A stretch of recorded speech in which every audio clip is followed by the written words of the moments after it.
Hello and welcome back to my channel. In this video, we'll talk about the governor's consent. And if you're just joining or watching my video for the first time, my name is Roy.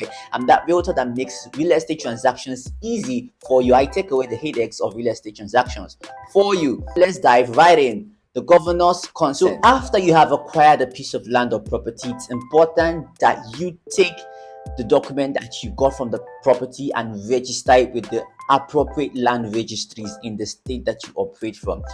This makes the state government aware of the transaction that took place.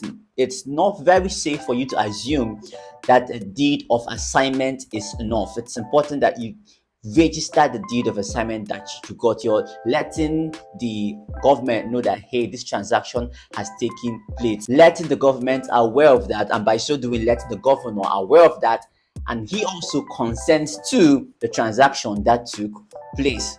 How do you get a governor's consent? What does it need?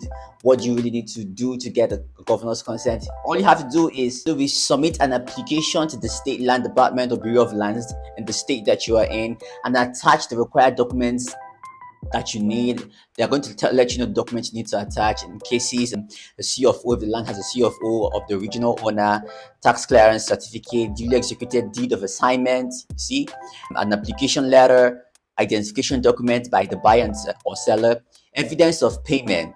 These things you're going to need to submit them to the land registry or land department of the state you are in. And then after that, you wait for processing and approval. This can take months.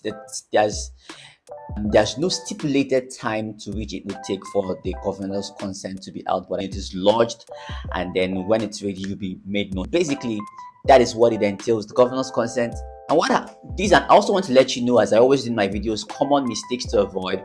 One is not confirming if the land already has a title, the CFO. It's important you find that out.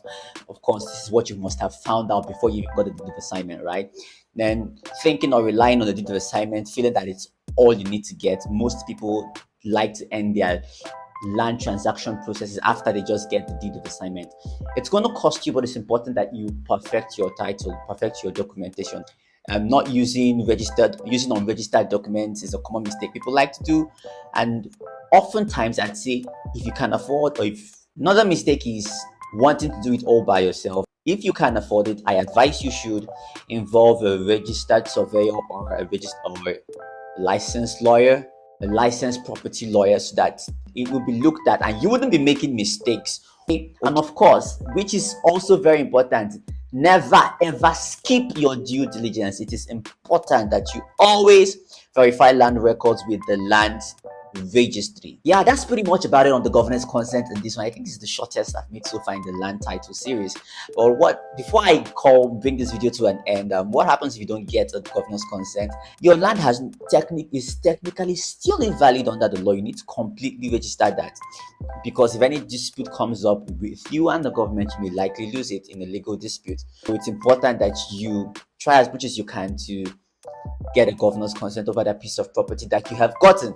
If you've watched thus far, thank you for watching, and of course remember to subscribe to this channel and like and share this video with many more people so that they can stay enlightened and make the best of real estate transactions when they're buying land in Nigeria. Let's see you in the next one, and keep being wise with your land investments.